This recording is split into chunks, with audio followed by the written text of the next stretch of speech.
Adam, thanks for joining us all the way from Connecticut. We appreciate it. Thank you for having me, Brian.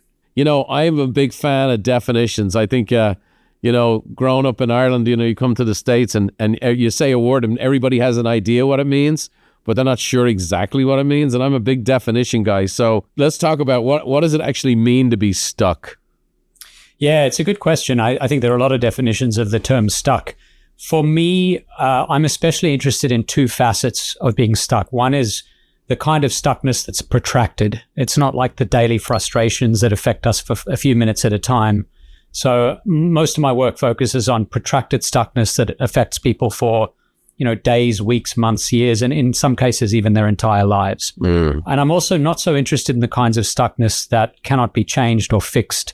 I'm interested in the kinds, and it turns out this describes the majority of them, that are susceptible to our interventions, where there's something we can do to shift things, to maybe move forward. And so the book is really concerned with those protracted and movable kinds of stucknesses. Yeah. I've been in a personal growth journey since I was 19 years old. I'm 57.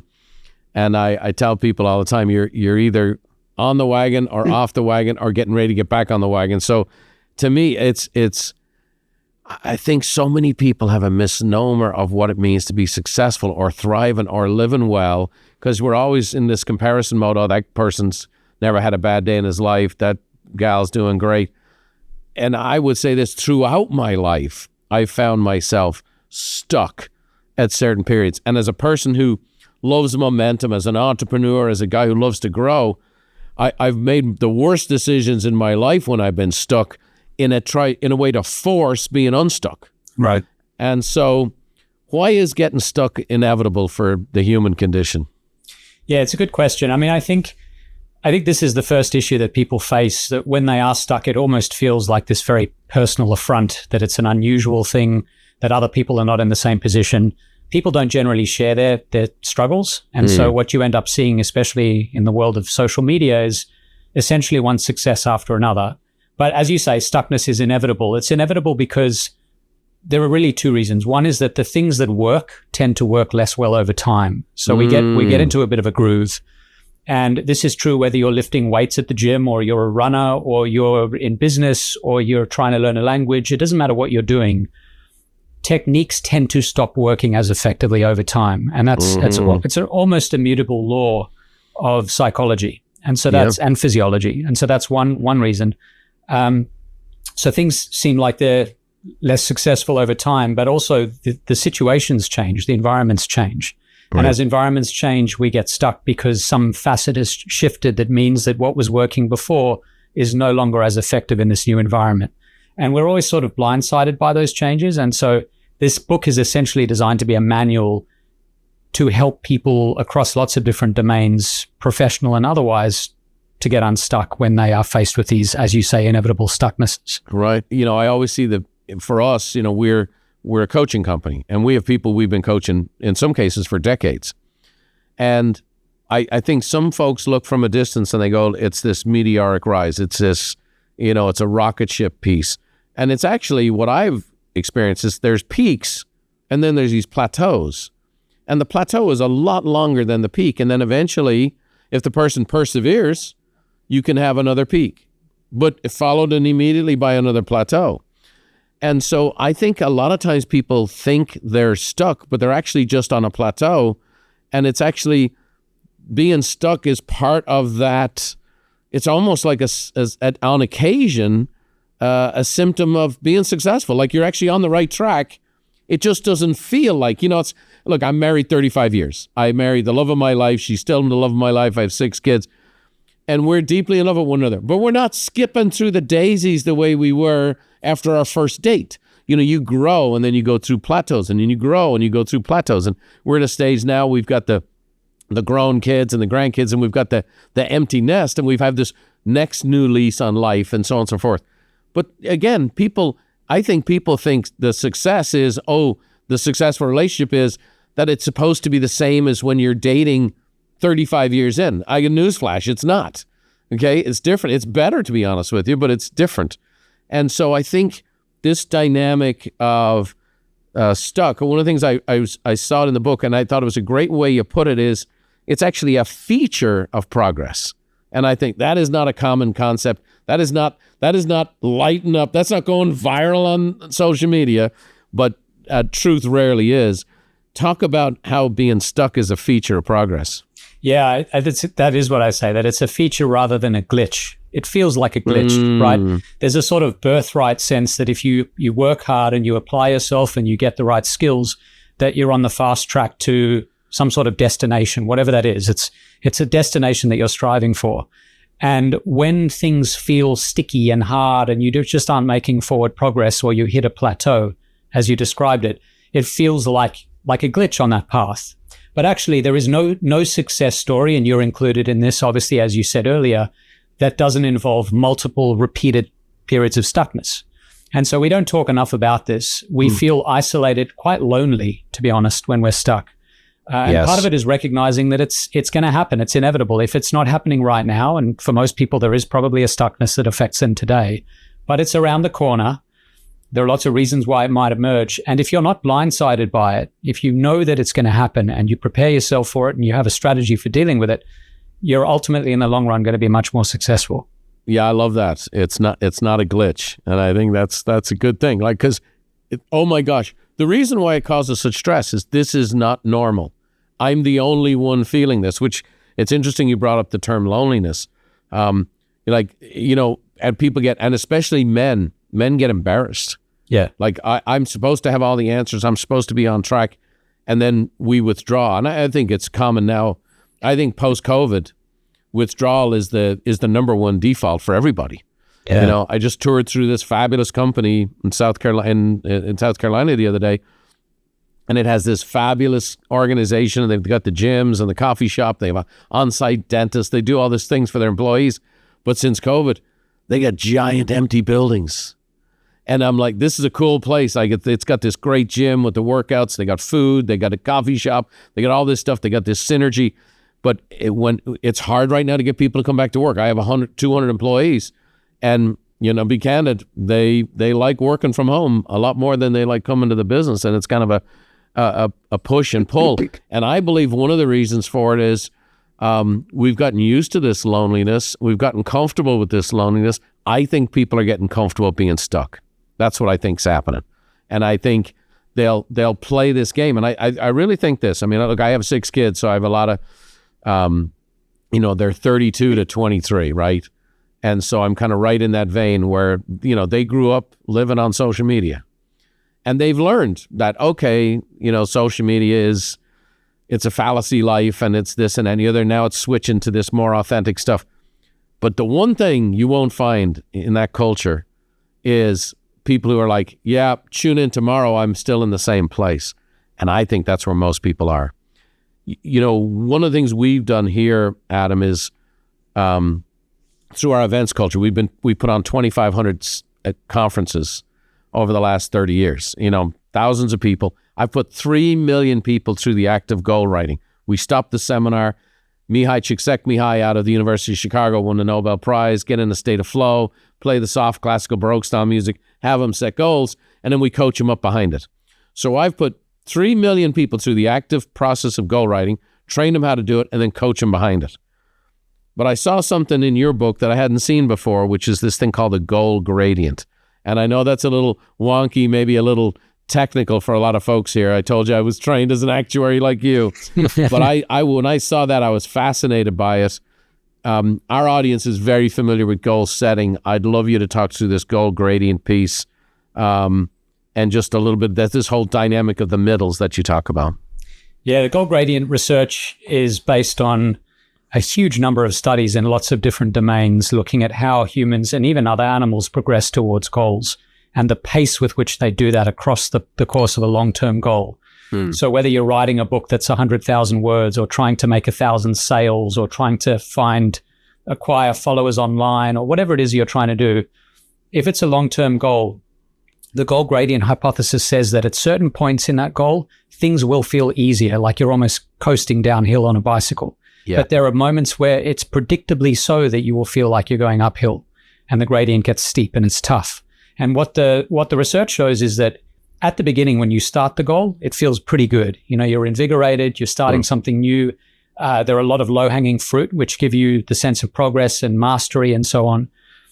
As you get to the end of the goal, you can see it. It's in sight.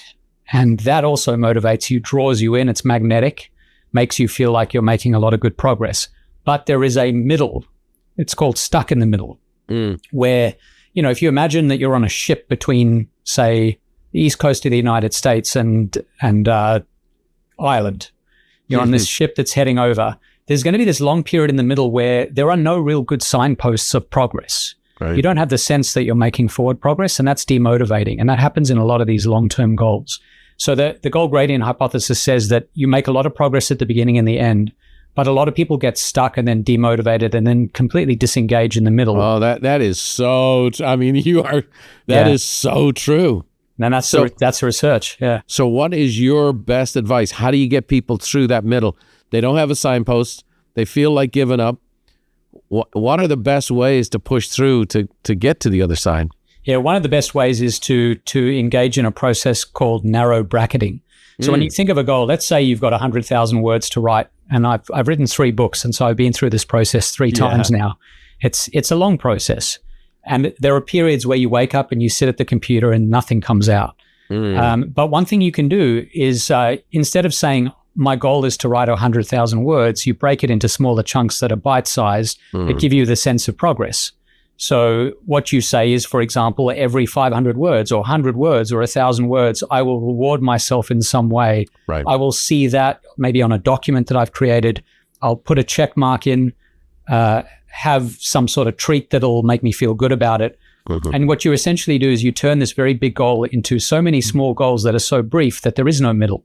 Right. Each sub-goal is so brief that there's a beginning and an end, but the middle is so short that you don't get stuck in the middle anymore. And that tends to work quite well.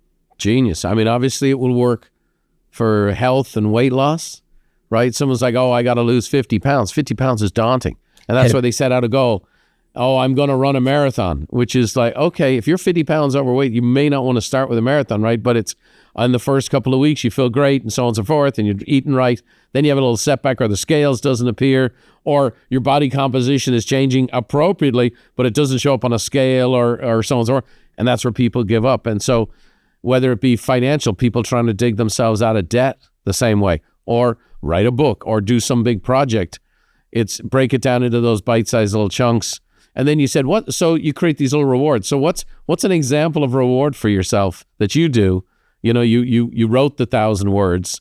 You didn't finish the book, or what's a little reward that Adam uses to motivates him? This is going to sound totally perverse because you just described the marathon as the goal. So I'm a runner. Yeah. I love running. Running is a sort of reward for me in a way that I think for other people it might be a punishment. Sure. But one thing I'll do on these days where I'm writing is I'll say, I'm going to get up, I'll get my kids to school, and then I sit down at the computer and I say to myself, today's goal is maybe 1,000 words or 500 words or whatever it is. The reward for me is once I achieve that, I stop working and I go for a run. Nice. And so that's, for someone else, it might be something a bit more obvious than going for a run as a sort of reward, but it works for me. People who run love to run, right? And so it's something you love to do. For some people, it might be sitting down and reading a book. For some people, it might be, okay, and I know you've written extensively on the whole trap of social media, but for some people, it's like, okay, I got to do these activities, I'm going to do these, then I'm going to scroll. Okay, but I'm not going to start the day there. So whatever it is, I mean, everybody's rewarded by different things. Yeah. So, equate those rewards to it. Charles Duhigg, who wrote The Power of Habits, great friend of ours, it creates this whole cycle, right? You get, right? The mouse gets the cheese and, okay, I'll pull the next lever. And so I think what you said there is fabulous. There becomes no middles. I also think, what you said here is very profound, which is, the things that work less over time. And, so you might have to change up the rewards. You might have to do something a little different. I'm the chairman of a company that's entering its 30th year, right? And so we got best in class, did what we did very well. And now we're having to find out, okay, some of the things we used to do aren't working as well as they used to. Okay, great. We got to get into the invigoration. It can be destabilizing for people. And so ultimately, if you're having a breakthrough, one of the things I'm curious about is you're helping people to break through many times to get to a place they haven't been before.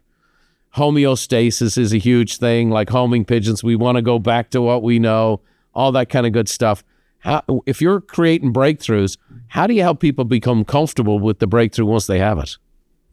Yeah, it's a good question. I mean, I think there's something about novelty that is daunting, and people struggle with the newness of success as well.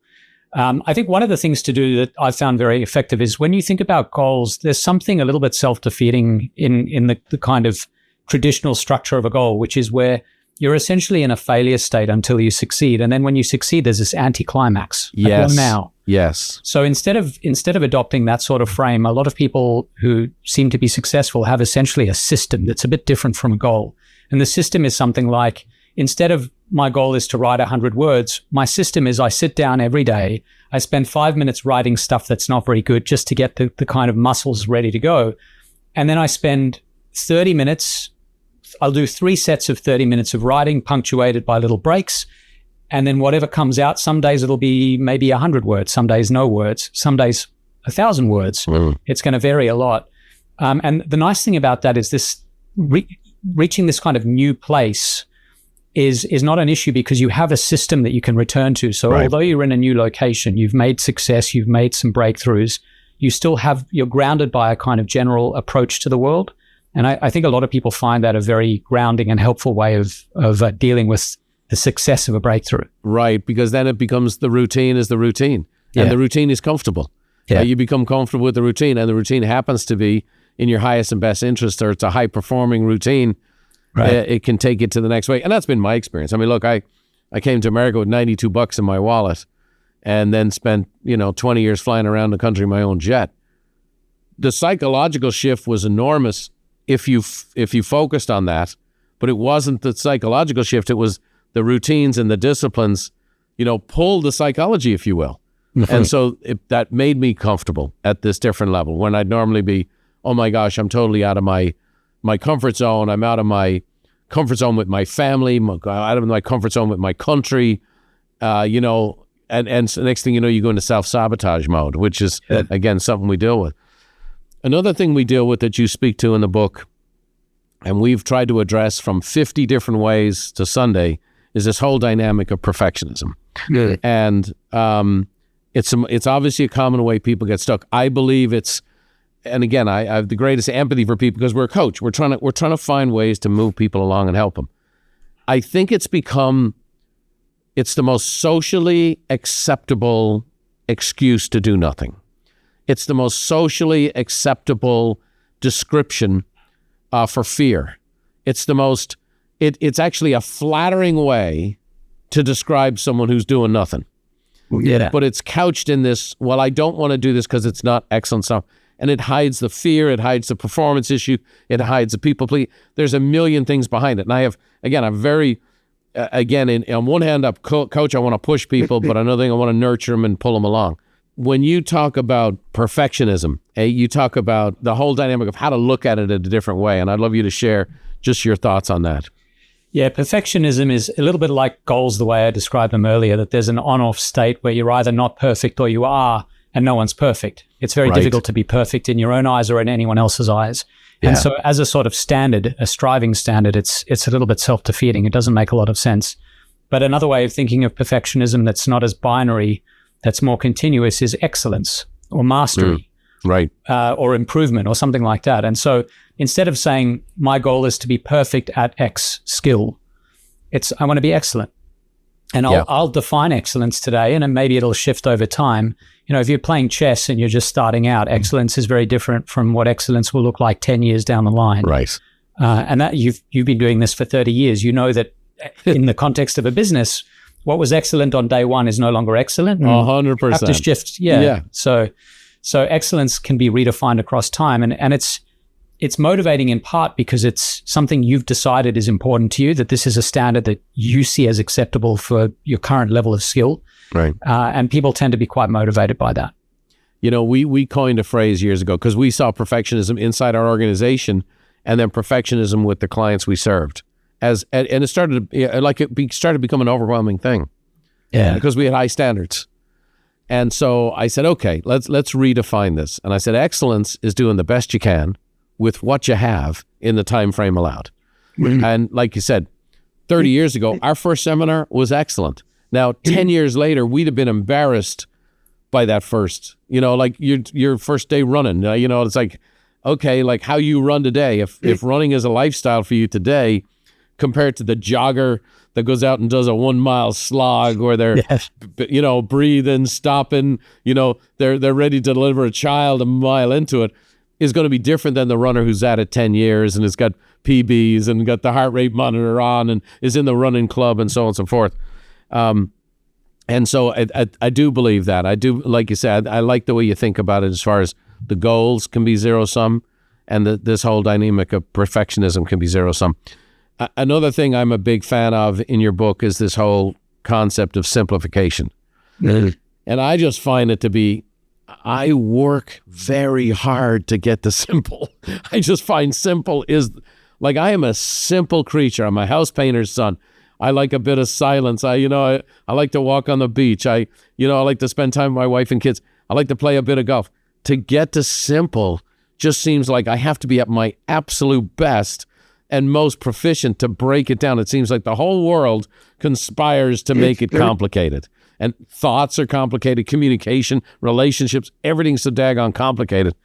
I'd love to know your thoughts on simplification and how it can help us get unstuck. Yeah, I think everything becomes more complicated across time. That's true as you develop skills. It's true as your life becomes busier, as you become more successful, as you get older. Everything just gets complicated on every possible front. There are even physical laws, the laws of entropy, that say that everything becomes chaotic over time. So I think militating against that, pushing against it, is a very valuable enterprise. And in the book, I talk about some examples of this. Like, if you look at doctors who are involved in the process of diagnosing complex illnesses, one of the tools they use is to say, here is an algorithm that I'm going to apply to this diagnostic problem. And it's very simple. I mean, it's not simple. The human body is not simple, but my approach to diagnosing is going to be simple. And it's a series of decisions that are themselves individually quite straightforward. And I'm going to apply this rubric, this set of algorithms or set of ideas to this problem. And so what I'm taking is this impossibly complex organism, and I'm going to do this whole thing, this process of diagnosing, using as simple, as sharp, as precise, as pared down a version of questions as I can. And that's a really useful thing to do in any domain. And it even goes as far as what you just mentioned, that you're a simple person who has simple needs, and you know what you like. You like a bit of silence. Some people like a scotch at the end of the day, that kind of thing.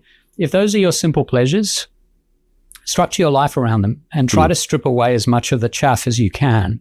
And when people do that, I find that they get unstuck faster, they make progress more efficiently and effectively, and they're also happier and feel that life is more meaningful, because it's the stuff beyond that essential, simple kernel of what matters to you that really gets in the way of, I think, fully enjoying a life well lived. Yeah, that's beautiful stuff.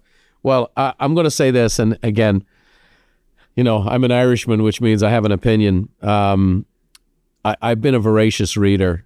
I was not a good student. I had a proclivity for accounting, and because I did my dad books since I was 12 years of age.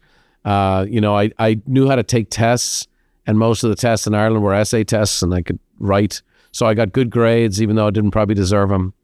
And then in Ireland, I had the dynamics of, hey, like if college was not the next step in growing up, and you had to kind of, if you had particular skills in certain areas. So I was driven towards the accounting world based on my studies. Didn't matter if I had any interest in it, and it took me down a particular road.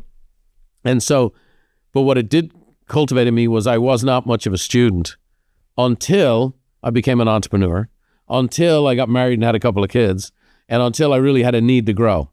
And over that time, when I came to America, I got exposed to personal growth and development, which was a foreign concept to me. And all these great people who become heroes and mentors and ultimately friends of mine, the Zig Ziglars and Jim Rohns and Nito Cobains and all these characters. And I became a voracious reader. Now, what I will say in the last 10 years as I read, I'm less inspired when I read a book, because, there's a great biblical principle: there's nothing new under the sun. So what I find in a lot of literature today is genuinely a hell of a lot of rehashing of existing principles. And if you've read a ton of books in this space, a ton of psychology books. I've had a bunch of very famous psychologists on this program. I haven't encountered anything new in a very long time until I read your book. Yeah. And so I'm going to say The Anatomy of a Breakthrough is the first book in a long time that really made me think. And it's the first book in a long time that, I didn't know what the laws of entropy were. I never heard of narrow bracketing and all that. You've done some great research, but you communicate it in a way that I think is very encouraging and practical. And so I really encourage you, those of you listening, it's a great book. Adam, you've got a great gift to take concepts that are abstract and make them concrete. And so congratulations to you. I really find your work very valuable, very well researched, but then you don't keep it in the ivory tower. I've had a lot of academics, and I'm like, congratulations, you should stay an academic for the rest of your life. You know what I mean? Like, it's great, but what do I do with it? Like, how do I apply that to my life? So I really find you actually deliver how to get unstuck when it matters most. I really feel like you've delivered with this book. And in a world where everybody's got a book and publishing is easier than it ever was, I just really congratulate you on you got a great gift in this area of writing. I really recommend the book to everybody. It's fantastic, and I know the book is going to continue to do very well. Adam, as we finish up here today, I always have our guests just to get a little take on it. Folks are going to get your book and they're going to read it, but it'd be great to get a little flavor on who you are, an Australian, South African, who's living in Connecticut and teaching in New York. But we do these kind of rapid fire questions. It gives us a little different slice of who our guest is, and if you're game for it, I'm game. Our audience is familiar with the questions. Our guests never are. So here's number one, Adam. What's the single best piece of advice you've ever been given? In everything, strive for variety. Make sure your work life has variety. As you get bored of one thing, you got something else to do. Pepper your life with variety in hobbies and pursuits, in people you spend time with, and so on. I think it's Where'd great. you get that? Who gave you that? I don't know. I think it was a professor as an undergrad. He said, I know you like my course, but why don't you go do this other thing and try that out? And I just thought it was the most valuable advice I ever had. And I've never stopped living that way. Great. And you probably strive as you have your own students to maybe today will be the day you give them one piece of advice they'll never forget. Hope so. What one talent or gift do you wish you possessed that you currently don't? That's an interesting question. Can it be something that isn't real that no one has? Sure, go for it. Whatever's... Periodically stopping time. I find myself often wishing that a moment would last longer than it does. And I think everyone does to some extent, but I think that would be the most powerful ability that I could have. And I don't have it. No one has it, but it'd be great. It's also what it sounds like. It's something that allows you to maybe you work at trying to take in the moment. And so that's something you do. You get a small taster of, if not a whole jug full of. Exactly. That's great. What one book has been most instrumental in your life? So the book that got me on this path that I'm on today, that took me away from actuarial science and moved me towards psychology and this kind of sort of public-facing psychology, was Malcolm Gladwell's Tipping Point, which I read in 2000 or 2001. And it changed my life. I realized there was a different way of looking at the world. And one of the things about Malcolm's work that's fascinating is he is probably the best taker of multiple threads and threading them together in a way you would never see if you're not Malcolm. He has this incredible ability to do that, and it taught me a way of thinking. He does the same on stage. I've shared the stage with him many times, and he does the same as a speaker, which is rare. So like as a writer, I'm a great speaker. And a lot of people are great writers who are not great speakers. He seems to be able to do both. He's not a Tony Robbins that's going to have you bouncing off the walls, but he does bring these threads together. Yeah. And when you leave, you go, thinking a little different. Right. So that's great. Tipping Point. A lot of people love that book. I don't know if you're much of a TV or movie watcher, but if there's one movie that's on, and every time it's on, you're scrolling through, it always causes you to stop. What's the one movie you've watched over and over again? That's a great question. As a lover of variety, I don't tend to watch movies over and over again much. Yeah. Or one of your favorites. Yeah. What's a favorite? That's even that's a tough one to answer. I I loved, like so many people, I loved Shawshank Redemption. I thought that was great when I saw it, and it's always stuck with me. I think there are a lot of messages there that I find inspiring. So I'll stick with that one. That's our most common answer. You know, I'm not surprised. Our most common answer, and a novella that was sold for $1 to the guy that got a chance to produce it. So crazy stuff. Last but not least, Adam Alter, what does the good life mean to you?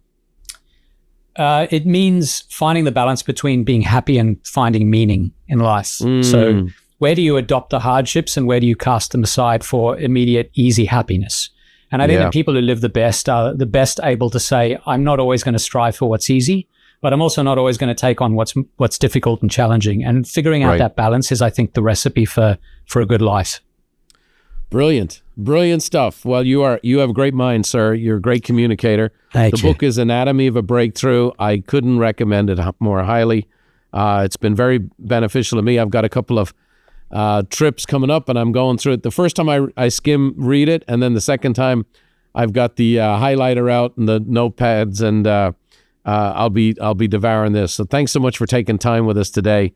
I really think it's been a blessing. I think a lot of folks will listen to this show and go, yeah, I'm currently stuck, or I'm feeling this way, or I'm isolated a little bit, lonely a little bit. And some of the tips you give them today not only will help them get unstuck, but if they dive into the book, I think they'll do well as well. So thanks for taking the time with us today, Adam. Thank you, Brian. Thanks for having me.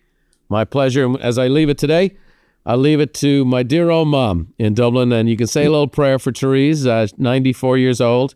She's her health has taken a bit of a turn, so we're praying for her every day. But I know millions and millions of you have heard her famous little Irish blessing, and we're going to finish with that today. Thinking of you, ma'am, praying for you, and she's going to leave us with a little blessing today as we talk about getting unstuck. May the road rise up to meet you, and may the wind always be at your back. May the rain fall soft upon your fields, and the sun shine warm upon your face. And until we meet again, may God hold you in the hollow of his hand. See you next time.